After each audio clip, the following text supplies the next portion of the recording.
Les hommes de Carlo Ancelotti prêts pour le match face à Las Palmas. Carlo a fait jouer Kylian Mbappé et Vinicius Junior à plusieurs reprises. On a vu les deux combinés ici. On voit Vinicius qui donne à Kylian, Kylian qui marque face à Lunin. Serait-ce l'idée de Carlo Ancelotti de faire jouer les deux en pointe de l'attaque, cette fois-ci en mettant Rodrigo sur le banc? On lui a posé la question. Il ne sait pas encore, mais il pense que Kylian Mbappé et Vinicius en pointe de l'attaque, c'est une bonne idée aussi. Mais pourrait-il laisser Rodrigo sur le banc? Ça aussi, c'est une question quand on sait que le joueur brésilien est vraiment important dans la tactique ou bien dans la manière de jouer de Carlo Ancelotti, puisque c'est un joueur assez polyvalent, capable de venir au milieu pour toucher le ballon, capable de défendre, ce qui n'est pas le cas de Vinicius et de Kylian Mbappé. Donc le Chenny, l'entraîneur italien, se pose beaucoup de questions actuellement, histoire de savoir la bonne tactique pour pouvoir mettre en place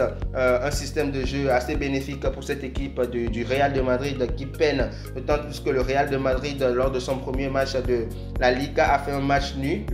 Et même si lors du deuxième match, le Real de Madrid a gagné, on sait bien sûr que ça a vraiment peiné, que ça a été une victoire qui a été très difficile à se dessiner et tout. Donc ici on a vu que Kylian Mbappé, Vinicius, beaucoup combinés ici. On voit encore Vinicius qui donne à Kylian Mbappé. Kylian Mbappé qui techniquement n'est pas assez précis dernièrement. Ici on voit il peine à trouver la solution, et là il va rendre le ballon à l'adversaire. Rodrigo qui reprend le ballon et qui tire, qui va trouver le premier but de son entraînement et tout. Alors c'est un peu ça. Alors dites-moi en commentaire ce que vous pensez de ce Real de Madrid, parce que Kylian Mbappé n'arrive pas à se trouver, il n'arrive pas à trouver ses marques. Le Real de Madrid peine parce que l'arrivée de Kylian Mbappé, vous savez, hein, ici on a un joli but de Brahim, un joueur aussi qui voilà. Alors je parlais de Kylian Mbappé qui n'arrive pas à s'intégrer dans le système du Real de Madrid, lui qui a été payé pour pallier au manque de buts du Real de Madrid, hein.